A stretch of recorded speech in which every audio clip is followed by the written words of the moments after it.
దేశవ్యాప్తంగా మరోసారి petrol diesel ధరలు భారీగా పెరిగాయి. చిత్తూరులో పెట్రోల్ ధరల పెంపు కష్టాలపై మా ప్రతినిధి మనోహర్ రెడ్డి అందిస్తారు. గతంలో ఎన్నడూ లేని విధంగా ఏకంగా 4-5 సార్లు వరుసగా ఈ వారం రోజుల్లోనే పెట్రోల్ ధరలు అమాంతము పెరగడం పైన వాహనదారులకు తీవ్ర ఇబ్బందులు పడుతున్నటువంటి పరిస్థితి. మరి వినియోగదారులు ఎలాంటి ఇబ్బందులు పడుతున్నారు, ఎందుకు ఇంత అమాంతంగా పెట్రోల్ ధరలు పెరిగాయి అనేటువంటి అంశాలపైన ఇక్కడ వాహన వినియోగదారులు ఉన్నారు. వారిని అడిగి తెలుసుకునే ప్రయత్నం కూడా చేద్దాం. చెప్పండి, ఏంటి ఎట్లా చూస్తారు? ఇప్పటికే ఈ వారం 10 రోజుల్లోనే 4 సార్లు పెట్రోల్ ధరలు పెరిగింది. అందరికి ఇబ్బందే కదా. అదే ఎందుకు పెరిగిందని మీరు అనుకుంటున్నారు? యుద్ధం వల్ల అంతే. యుద్ధం ప్రభావమా లేదా వేరే ప్రభావమా? యుద్ధం ప్రభావమే. దీన్ని ఎట్లా ఇంకా భవిష్యత్తులో ఏ విధంగా ఉండిపోతుంది? ఎట్లా చెప్పలేం కదా, వాళ్ళు ఇది కదా, మనం తగ్గిస్తే మేలు మనకు.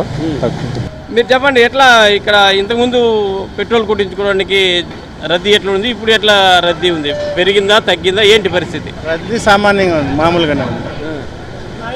రద్దీ మామూలుగానే, వచ్చిన వాళ్ళంతా రేటు పెరిగిపోయింది. అట్లా ఎట్లా బతికేది ఏమి అట్లా అని సామాన్యుల పైన భారం బాగుపడింది.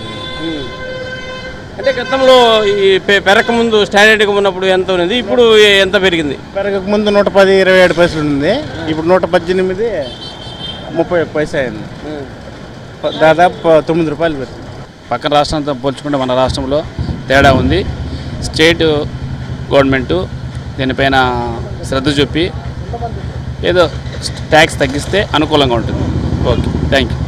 అంటే ఎందుకు పెరిగిందని మీరు అనుకుంటున్నారు? కారణం ఏంటి పెరగడానికి ఇంతగా? యుద్ధ వాతావరణం వల్ల పెరిగింది. ఓకే, అది అందరూ అంగీకరిస్తున్నాము.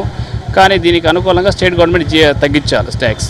ఈ విధంగా ఏకంగా పెరగడము సామాన్య ప్రజలపైన ఎట్లా ప్రభావం చూపించేటువంటి పరిస్థితి ఉంది? చాలా ఎక్కువ. ఇప్పుడైతే పెట్రోల్కి డీజిల్కి తేడా ఉంది. సామాన్య ప్రజలైతే చాలా కష్టపడాలి ఇప్పుడు. అవును సార్, రేట్ తక్కువలో ఉంటే మనకు బాగుంటుంది అందుబాటులో. ఇప్పుడు చాలా ఎక్కువగా ఉంది. గ్యాస్ ప్రైస్ కానీ, డీజిల్ కానీ, పెట్రోల్ కానీ అందుబాటులో రేట్ల కన్నా ఎక్కువ ఉంది. సామాన్య ప్రజలకి చాలా ఇబ్బంది సార్. గ్యాస్ తీసుకుపోయి ఇళ్లకు వేస్తున్నారు కదా, అక్కడ వినియోగదారులు ఏంటి రెస్పాండ్ ఎట్లుంది పెరగడం పైన? అడుగుతారు, ఖచ్చితంగా అడుగుతారు సార్. రేటు పెరిగిందని అడుగుతారు. బిల్ రేట్ ఏముందో అది మేము చేసి ఇచ్చేస్తాం సార్. ఎందువల్ల అనుకుంటారు ఈ పెరిగింది? సార్ మనకి అవుట్ ఆఫ్ నుంచి రావాలి కదా సిలిండర్, డీజిల్ అన్ని, దానివల్ల సార్ సంక్షోభం వల్ల మెయిన్. ఇది పెట్రోల్ సంబంధించినటువంటి పెరుగుదలకు సంబంధించి తాజా పరిస్థితులపైన వీడియో జర్నలిస్ట్ మహేష్తో కలిసి మనోహర్ రెడ్డి, ఏబిఎన్ ఆంధ్రజ్యోతి, చిత్తూరు నుంచి.